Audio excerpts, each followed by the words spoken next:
For my God supplies all my needs according to his riches and glory in Christ Jesus.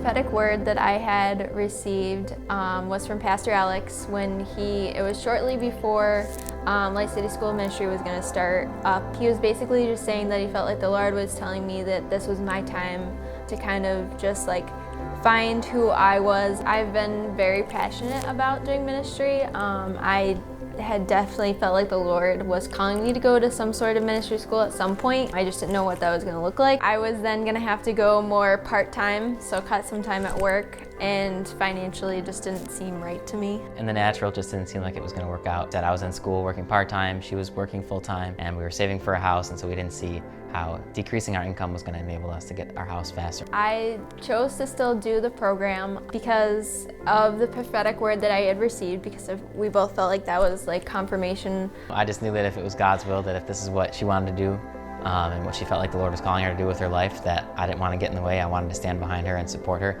and I knew that God was going to provide it in an even bigger way through us saying yes, and that it was going to be beyond anything we could expect or think. We were looking for a house for about 6 months.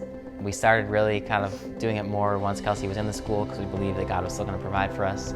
We were declaring to ourselves every day that God was going to provide the perfect house, the perfect place, the price, and the timing. We're all just going to line up. We were just going to let it happen as it happened, and that God was going to impress upon our hearts, and we were going to know which house was right for us. Shortly after that, talking to Pastor Mike and Pastor Jess, and they gave us a little bit of a word that helped us kind of strengthen our marriage and regain our priorities at the time, just about focusing on our home, that is our marriage and our relationship together, and not letting the fact that we're trying to buy a home trump in priorities, us focusing on each other and our marriage and keeping that at the center, really. So shortly after that, actually, a house came up on the search that I checked out. I really liked, so I sent it to Kelsey, and we ended up seeing it the next day, and we both really liked it.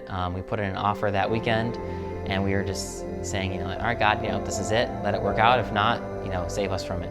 And so we were just praying that, we believed for it, and we ended up getting it. But the cool thing about that is that the house was owned by a nonprofit organization, so there was a lot of stipulations that went with it, such as an income limit. There was a lot of extra paperwork that we had to file for it, and we ended up being the only people to qualify and the only people to put in an offer. So it was such a God thing. God checked off everything on our list. It was the perfect house, the perfect price, the perfect timing. We got all of our expenses paid for.